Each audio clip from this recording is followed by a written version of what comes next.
Hello, welcome to scrapbookingstation.com. In this video we're talking about those outies from Clearmount stamps. So we've got a new catalog release. You can get some new stamps. You can get the Clearmount stamps. Don't throw away those outies because I can put the camera off my shoulder. We're going to use some Bigsy dies. We're even going to use some framelits. A little bit persnickety, but I'm going to put the camera over my shoulder and we'll get started. Okay, what I'm talking about is you have a Clearmount stamp set. I don't know anyone else that does this. You've got to put together your own stamps, and I've seen where this happens. They suggest that you put these in there and tuck those in, but you know what?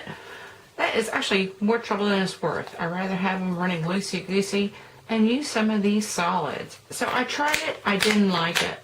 So what do you do with the leftovers? Well, your Bigsy dies are wonderful die cuts for rubber stamps. Solid stamps are always wonderful, so I had a star die cut, butterflies.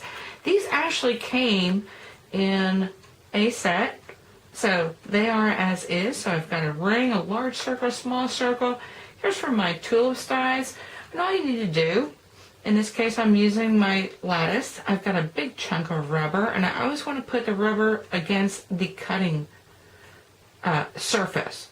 So I just run this through my Big Shot for the setting, for this template, and I'll be back. Okay, so I came back from that cut, and now I've got two solid petals, and I've got this diamond shape.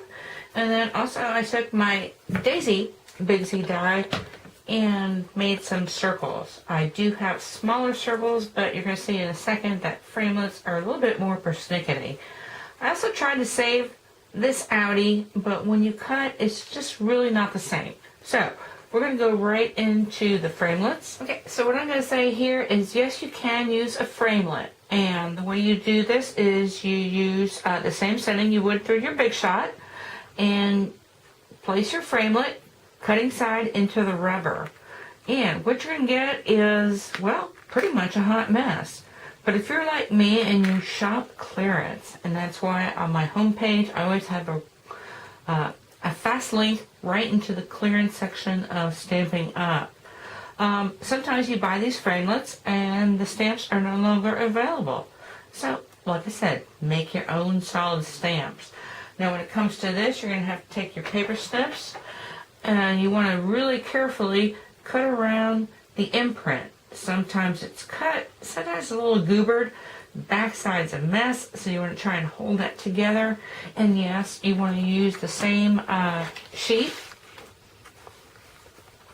to go ahead and back your stamp so it will stick to your acrylic block. Anyway, this is the tap tap tap set, and you can see all my little leftovers that I'm using for this. So this came from some autumn sizzlix. This from the cannery set, which I also bought on sale.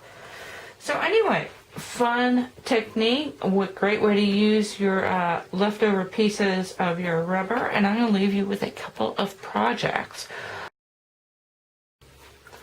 Okay, this is a fun card, and it's a quick and easy card. And so I've got my tulip Bigsy die, and then all I took was those innies and manipulated those as well. It's a little latch card, so when I open it up, I've got this. I love using my negative space, and once again it's just one pass with my Blackberry Bliss. Backed it with some pattern paper. Now this piece, yeah, you could do it. If you created a little template and you manipulated it and you masked and you moved it around and turned it over and all that kind of good stuff. If you're going to throw these away, why not make some stamps? And that's all I'm saying here. Now, another thing on the whole clearance thing. This ribbon, these buttons, all bought on clearance. So, visit that little link. And now I want to share one more thing, because I'm kind of backpedal off of those framelits. Okay, before I mess with cutting rubber with my framelits, because like I said, the backs of these are a hot mess. You know what, I'm going to save it, and maybe I might use it, maybe I won't.